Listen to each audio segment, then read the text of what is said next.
We made it. We did. Good morning. Amy, welcome to Spark TV. I'm so excited to have you. Thanks for having me, Danielle. So good. We've got our tea and our coffee, and we are ready to go. I love it. Cheers to you. Cheers. Let's start out by telling everybody who you are and what you do. I'm Amy Bateman. I'm the co-founder and managing director of Pleasant State.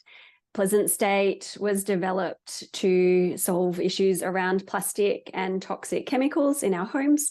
We developed Australia's very first Just Add Water cleaning bars that dissolve to make healthy, single-use plastic-free cleaning products. So anything from a multi-purpose cleaner through to a floor cleaner and even a hand wash.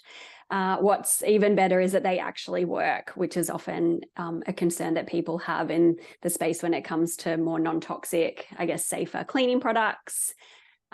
In addition to all of that, we've really set out to build a business that is proving that you can do good while doing business. So we balance people, planet, and profit. We're the first B Corp certified cleaning brand in Australia, which is really amazing and was a really important goal of ours. And to date, we've saved about 300,000 single-use plastic bottles from ever being made and ending up in landfills, generated 150,000 litres of toxic-free cleaning, and donated and gifted close to $80,000 to charity partners like Take 3 for the Sea and Good 360. Oh my God, what a bloody accomplishment. And on top of that, the brand looks good, which is actually the gripe that I have with things that are more natural or sustainable or environmentally friendly, is that they just don't suit my vibe. But Pleasant State is gorgeous. Oh, thank you. Yes, we really did want to change that relationship people had with cleaning. I also really like good design. So that was and continues to be a really important element of our brand. We say that they're ridiculously good looking. So the concept's really simple. I have an example bottle here. This is a glass and silicone bottle. This is a really bespoke design, which we developed and is really limited to Pleasant State. And combining that bottle, we have these cleaning bars, which come in a home compostable wrapper. So people just fill this bottle that they keep forever with water, drop in the bar and clean away, and just repeat. So genius. Let's just take a back step for a second. So what did you do leading up to starting this business? How did we get here? That is a very long story, Yeah. but actually over wine if I were to drink. Let's just say I was a jack of all trades, master of none. I had a long history in big corporate businesses. My education was, I did a Bachelor of Commerce and then also an MBA at Melbourne University. I worked for businesses like Ernst & Young, Transurban, GM Holden, and then consulted to businesses like Australia Post, McDonald's. That was a real highlight. Love. I don't eat their food. I'm actually vegetarian/vegan, but as a brand, they're really fantastic. They have apple slices. Also can't eat apple. I have other allergies, but I know life. The way I describe myself is just I like to solve really complex problems and big problems at scale. I love it. And so then what led you to solving the cleaning industry? Was there a catalyst in your own life or what happened there? Yes, most definitely. So I had my own personal issue that I had to solve. So for about 2 years, I'd been suffering from headaches on a daily basis. They were really chronic. That was a very challenging time for me. And so through consulting with lots of healthcare professionals, eventually discovered that our home indoor environments are actually really toxic. In fact, we spend 90% of our time indoors and they're far more toxic than our outdoor environment.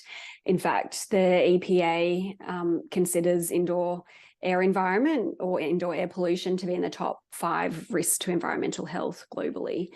Wow. What we don't realize is all of the products in our home contribute to that pollution. So anything from your cookware to any plastic products that you have, your chemicals, your carpets, your pillows, your mattresses, they all have what's called volatile organic compounds that emit into the air and hence have a really big impact on our health. So endocrine disruptors, hormonal disruptors, etc.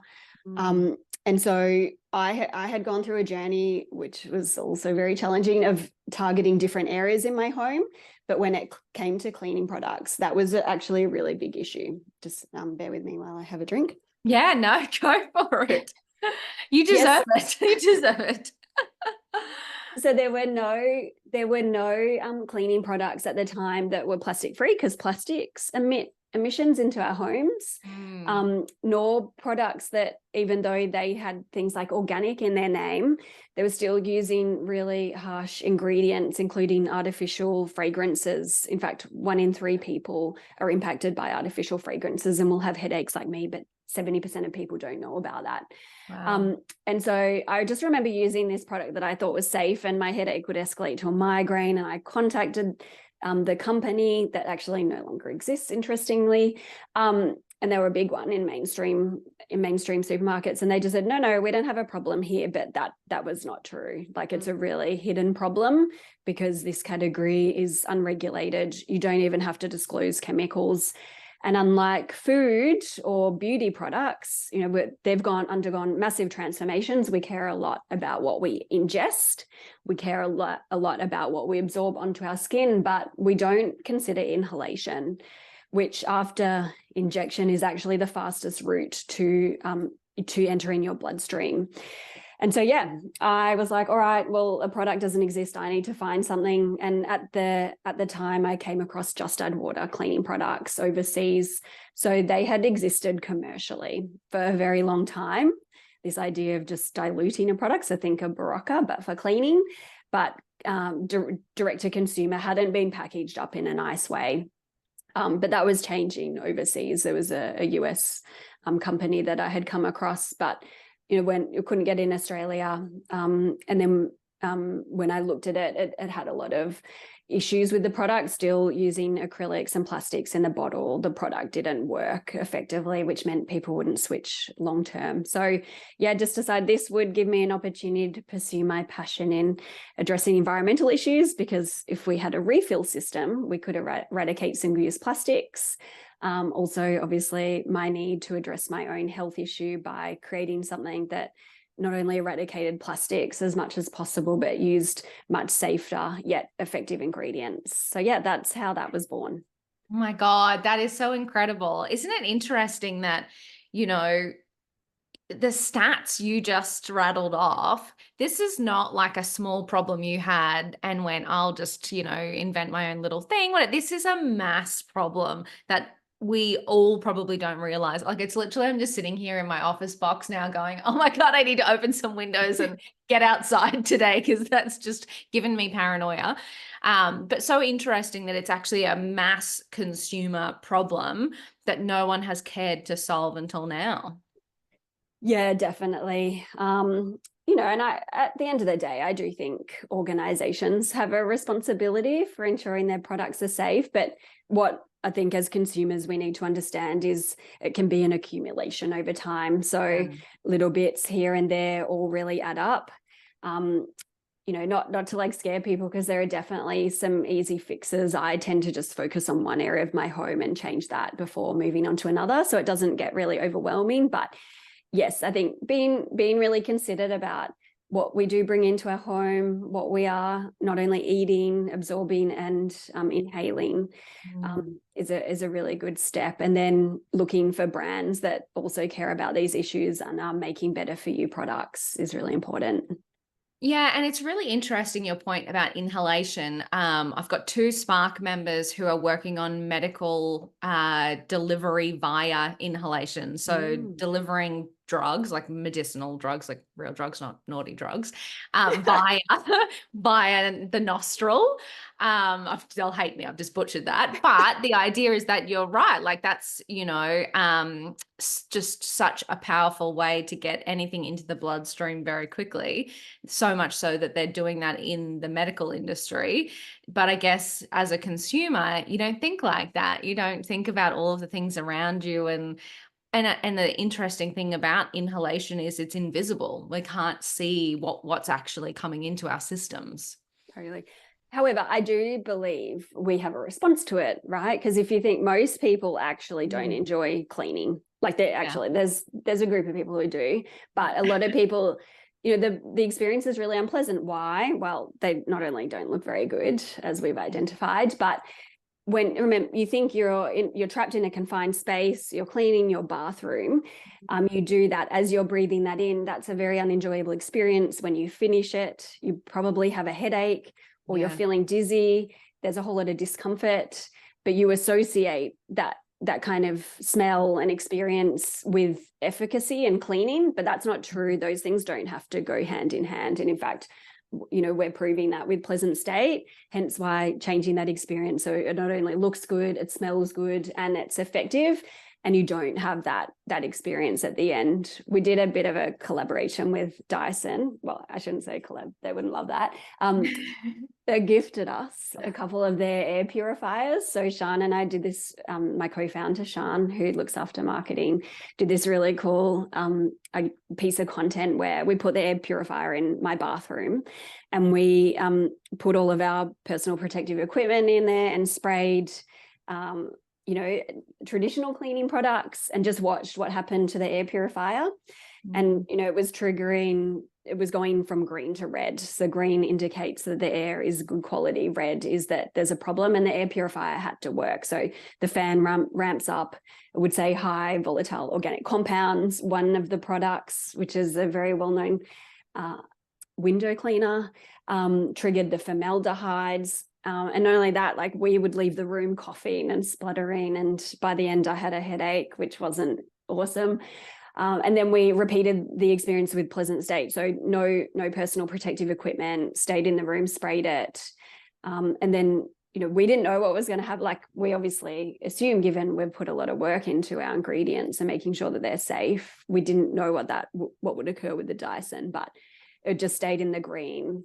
The fan didn't increase. We were able to stay in the room without any impacts. And the stories that we get from customers, just with, any issues from endometriosis, inflammation, through to headaches, thyroid issues, skin issues, is just like really heartening. And when times get tough, which, as we already were discussing, is on a daily basis, it's just really important to think back to those stories and the impact that we're making, and remember that there's a bigger reason that we're doing this at Pleasant State. Oh, I love it. It's incredible. How did you go when you first launched the brand? Was there an education process with the consumer? So being, more natural ingredients, less toxic, but also having to kind of DIY. They're used to just going into the supermarket, grabbing something, and now they've got to put it together. It is a circular. So do they return things or not return things, and refills? Was that an education process with the consumer, or did people just get it? Yeah, that's a really fantastic question. And the answer to that is, it is a massive education piece, and it's ongoing. So while over the last sort of 4 years since we launched our brand, which we did first, we launched a brand, we started educating people, we got them on board through an Indiegogo a crowdfunding campaign. Yep. So that was all to start educating and getting an idea about traction. So while our own community now and other people who use Just Add Water solutions understand the concepts and the benefits, so it's really easy. It's also convenient because you can purchase in bulk and just have it sitting there. It's still very nascent and immature as a concept. And actually, when I was listening to your podcast this morning about sales and stuff, Danielle, I just had like another thought where I'm like, we did not pick an easy problem or an easy product, or in terms of like education and being able to scale the business in a really cost-efficient way. Also not the easiest way that we went about it. And that was actually really clear as we started to raise capital. One of the pieces of feedback we got, which was probably the best feedback, was that often the impact VCs that at least I engage with won't necessarily invest in early stage startups that are changing consumer behavior, because the cost of acquisition for that customer is actually quite great. And that was such a gold piece of advice.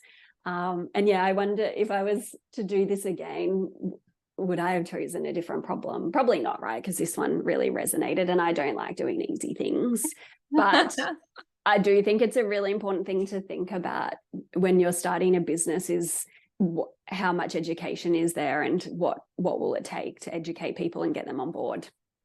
Yeah, it's really interesting. So as you're saying that, it's reminding me of my other business, Scrunch, is an influencer marketing software.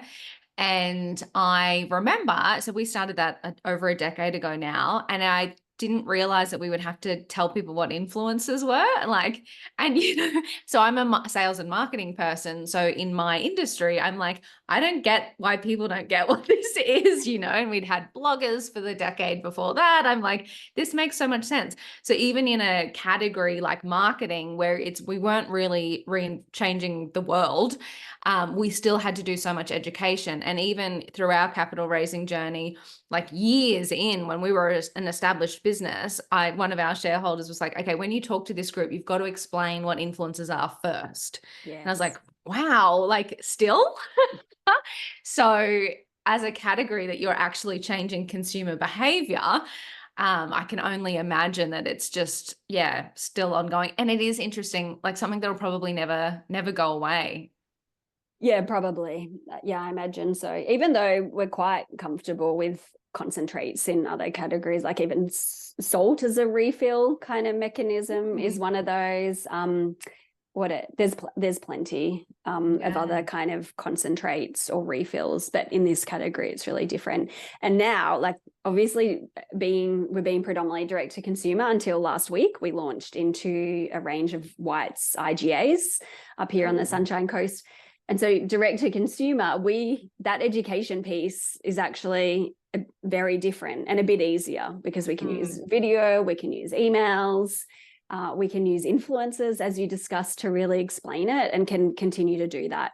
But the challenge became, okay, how do we communicate that message really simply in a retail setting where you have a really short amount of time, with more mainstream consumers who majority don't understand this concept. So that was something that we had to think really hard about with our packaging, our point of sale display, and doing demos and just repeatedly sharing that message. But it increases the time and resource commitment and the cost. Yeah, absolutely. Talk to me about the first crowdfunding campaign. So as obviously businesses listening into this, people are always curious about different funding options. And you mentioned crowdfunding, you mentioned capital raising. Obviously you've got a huge consumer base now. So there is an element of that. Great, we have revenue. This is awesome. But take me back to the early days when it was that first crowdfunding campaign. What was that experience like? Oh gosh, we're going back a while now. PTSD. Yeah, well, we've done 2 crowdfunds now. So we had, the product crowdfund, which was to get the business off the ground, and then we did an equity crowdfund. The reason we chose that model for capital raising is, again, probably stems from our bigger purpose, which is to balance people, planet, and profit, and prove that doing good is good for business. And so as a result, a couple of things. One, we want to make sure that we don't get distracted from that mission. And so, our view is having potentially VCs that aren't necessarily aligned with that mission and just concerned about shareholder outcomes could likely distract us from that. The second is just this idea that the people who create value in the business, whether that's employees, our suppliers, or even our customers who purchase, ideally we want them to benefit from that. So more of a stakeholder perspective to our business and shareholder. So I think it's important to think about why you're pursuing a particular capital pathway. So for us, that's why we chose that. But also it was really took, I guess, that the lean business canvas model approach and sort of minimum viable product approach to launching the business, which was one, do market research, check that we've got a problem and that the solution that we're providing is solving for that the price is right, product, place, etc. Then launch the brand on socials and build a community and see if we're getting traction that way and it's resonating. 3 was, are people actually going to pay for this without us actually having the product in existence?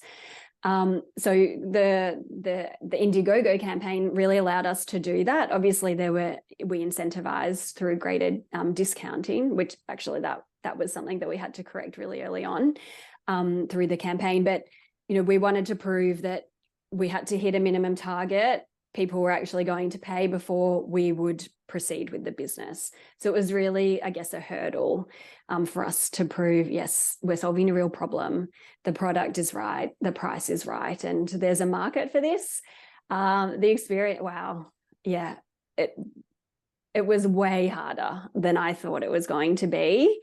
When we first launched, I think the first couple of days, I remember thinking, oh, this is great. But we actually hadn't built our database enough. I think we had about 3,000 people in our database, but the target was 10,000. And that launching it with 3,000 in our database was like, if we went back and did it again, we should have waited till we got it to about the 10,000, because we had to work so hard in that campaign to get it across the line. So I recall we set a discount for a period of time, but that dropped off, and so did the interest in the campaign around that time. So we did a reset, which was, we said we were launching to the UK at the same time, and as a result, we were reducing the price again. So that was enough to like get interest into the campaign. And I remember it was myself and Sean, and we had two other people who helped sort of get the business off the ground at the time that had marketing backgrounds, Renelle and Sasha. So good friends of mine. And I just effectively created this burning platform to them after a few days, which was, if we don't hit our target, that's it. Like, this business doesn't exist. So we've got to do everything to get this campaign across the line. So yeah, a burning platform in those situations was really important, because if we didn't do it, that was a no-go for us. Yeah, but it was hard, and they're never cheap. Yeah, and interesting though, I'd love the concept of proving the model first, proving there is enough market demand, proving that people semi get the idea before actually going into product development. I think that's definitely a mistake I made 1,000 times in business, was taking all of my money and building something and people not wanting it. Um, so I love the idea of getting that market interest first. And I think you can do it in different ways. I know I always say to people now, put up a landing page and sell it to someone first before you do anything. But I think that's why crowdfunding campaigns are so interesting, because it can give you that initial market vibe before you go and invest all of your life savings into product development. Yeah, for sure. And look, I think it really depends on the product and the stage that you're at, and how much capital you have behind you. It did create additional pressure, right? We were really innovating. We were creating something that was in Australia first. There was no, accessing formulation chemists that could or were interested in doing this, because it didn't exist here.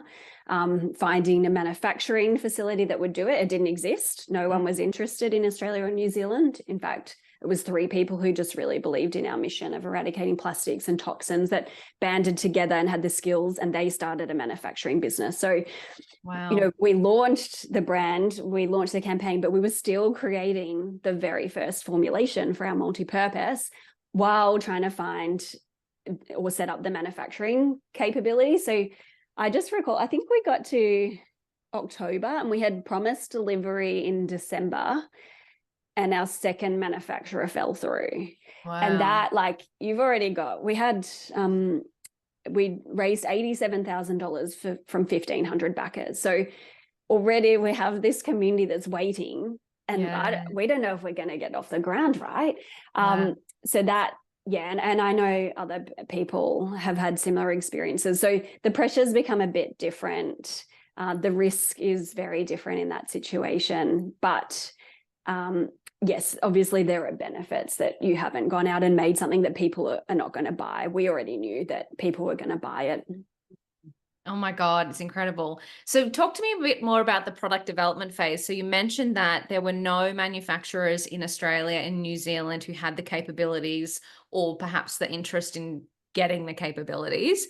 So you said there were a few people that banded together to make it happen. Talk to me about that. What happened? What was that like? Oh, Yeah, I'm so that stressed. Tell me, I'm stressed out here. I think it comes back to, I mentioned that, yeah, my strength is just problem solving. So this to me was just like one big problem. And I just had a spreadsheet of problems, like, or things I had to answer. And I would just go through it on a daily basis. My very first one, this is ridiculous because I almost failed chemistry in high school, was who will make this? Like, who is this chemist? Is it like, we've got pharmacist, chemist, is it them? I'm like, I knew about compound chemists, but I just didn't know who they were. So I remember thankfully I have a big network, and I had a mate who is like an anaesthetist, but he was dating a compound pharmacist. So I just called him, right? So I just tapped my network. I'm like, who might be able to answer this? I'm just going to call and ask really stupid questions. And so I asked him if I could speak to his then girlfriend. And she was great, right? She's like, I'm not the right person, but you need to speak to a formulation chemist. I'm like, oh, okay, great, formulation chemist. Now I know where to go. Googling formulation chemist. Totally. And then she was like, make sure there's the manufacturing process exists for what you're going to create. I'm like, okay, make sure I have that. So each person that I spoke to would just give me tips, and I'd just keep a record of the conversation. And then I would ask them, who are 2 more people you can connect me with? And then I would literally turn up at startup events and just, unlike other people who will keep their ideas secret, I'm like, I'm not keeping this a secret, mainly so that I would remain accountable for doing this, right? Because I knew if I had this external pressure, I'd promise people I was going to do it. So if I told the world I'm going to do it, I have to do it. So I would literally turn up to events and say, I'm going to create Australia's first just add water cleaning product to eradicate plastics and toxins. Can you help me? These are the things that I'm trying to solve for. And I knew their area of expertise, right? So if it was operational, I'd ask them. And so that's literally how I found a guy who worked in plastics extrusion. So even though extrusions is a manufacturing methodology, and so he was able to give manufacturing advice, and in the end was like, well, this doesn't exist. I know how to do extrusion. So he came to me with a proposal to do that. The 2 other people who had helped, they worked for another cleaning manufacturer. And so they had expertise around not problem solving, but also the cleaning industry. And they connected me with the chemist. So it was quite a small world on the Sunshine Coast, but it was just being brave to say, I'm doing this, like, help me. Who do I speak to? And really connecting them with the mission. I'd walk into meetings and do a little pitch about the problem that I'm trying to solve and how I need people to help. And that was really instrumental. Like, people understanding the why got them really engaged in the process, anywhere from my founding team to suppliers, manufacturers, and often at great risk to them. So the manufacturer, they built all of the machinery and everything themselves. Wow. They did all of the testing and stuff to make sure they could work it out themselves, and took great risk, right? I was their very first customer, so us succeeding impacted their success. Bottle brokers who helped us to get our really beautiful glass and silicone bottles, supported us with really incredible terms, like terms people often haven't heard of. And same with our branding agency, took great risk because they really believed in what we were doing. Oh my God, it's incredible. And I love you, when you were telling that story, you talked about telling everyone what you were doing. And it's so funny. I know from attending many startup events, and people keep their cards close to their chest because they think everyone's going to steal their idea. And I'm like, people don't steal people's ideas because it is so hard to execute ideas.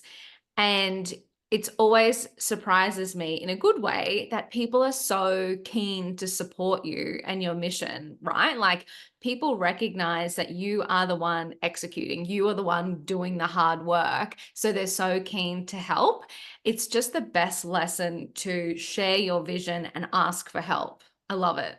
Yeah, definitely. And you're almost manifesting it and holding yourself to account. And honestly, like, if someone was able to go and do this themselves, good luck to them, because it is so hard. It is way harder than I ever thought it was going to be, still to this day. right? Yeah. Well, and the interesting thing as well, especially about a new category or a new way of doing things, competition means there are other people out there educating the market as well. So that opens up like the door to more of a mass consumerism of your product. So it's again not a bad thing. Yeah, totally. And to be honest, I knew this was going to come into the Australian market very quickly. Like it was a total no-brainer why, cleaning products are 95% plus water. We're transporting around something that you can get from your tap at home. So that's just really inefficient. What I did know, observing the competition overseas, is that they were pursuing a really high volume, low price strategy. And so our strategy, and I think this is really important, but be strategic in your positioning, because I knew that it was likely that they may enter the Australian market or others were going to pop up. The easiest thing to do in this space is, if others want to go for it. You can find these products online on Alibaba. You can import them really cheap. You can package them up in nasty packaging, nasty ingredients, create a brand and just flog it for a really cheap price. But that doesn't align with our ethics. We needed to make something that was much safer. That comes at a price. So our positioning was really to be a niche, differentiated player that added a lot of value and provided a really quality product. And that has been really instrumental in protecting our positioning and ensuring that we remain relevant amongst the competitors. I think it's such an important point because I think sometimes people think competing on price is easy. And so they discount, they're cheap, they cut corners, and it actually becomes really hard because you are competing with so many people. And then it just becomes this race to the bottom. You know, competing on brand and competing on value and ethics is hard, hard as well. But it's so much more sustainable, I think. And you just get such a loyal following. No one is loyal at the bottom. You know, when you do compete on value and ethics, people are so loyal to your brand. Yeah, and we've had to stick really firm to that, right? And as you said, in our view, we're building a brand. We're building a community that really believes in what we're doing, not just as a product, but also our bigger purpose. We have done lots of research, lots of surveys, lots of analysis using pricing models. We know that our product is priced really reasonably for the customers that are really interested in our product and purpose-led businesses. But what was interesting, as we started to have retail conversations, we started to get a lot of pressure on that price, not only for our bottles, but also our bars, because you're now in a category where they're looking at the competitors that are doing really cheap refills and really cheap plastic bottles, and that's effectively set a precedent. And so that became a bit of a frustration, and we started to look at, okay, do we need to compromise on ingredients? Do we need to put pressure on our suppliers to do it cheaper? And so you start to think about all these ways you can cut corners. Thankfully, because ethics is really embedded and we're really clear on what we're doing here, we pushed back on that and just decided, all right, well, we need to go and test this and find retail partners that are willing to test it with us. And so our approach is, going to independents who really support local, support high quality, locally sourced products, and are willing to test that we can maintain that price has been really important. So I think there's some stuff that go around on Instagram around that, right? Like if you're told that you're not worth it or that product's not worth it, you're just in the wrong room. And that's really important to remember and important for us to maintain our values and our brand as we move forward. Yeah, I love it because so even just as someone, so obviously I'm in marketing, I've worked with a bunch of brands who are stocked in the big retailers, and it's tough. Like it's not the kind of silver bullet, oh my God, I made it, that everyone thinks it is. You really become at the whim of whoever's doing the ranging, whoever's making those decisions. And I've seen brands really struggle when, they were promised things and it's just pulled at the last minute and they discount their products and, it ends up on the bottom shelf and all of these things. It's just, you lose a lot of control. And I just love how strongly you've committed to your vision.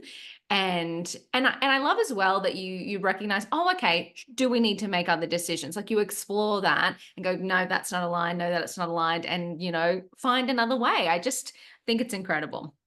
Yeah, thank you. Yes. And yeah, so choosing those partners is really important. At the end of the day, I wanted to build a business where I liked the people that we worked with and that they shared similar values.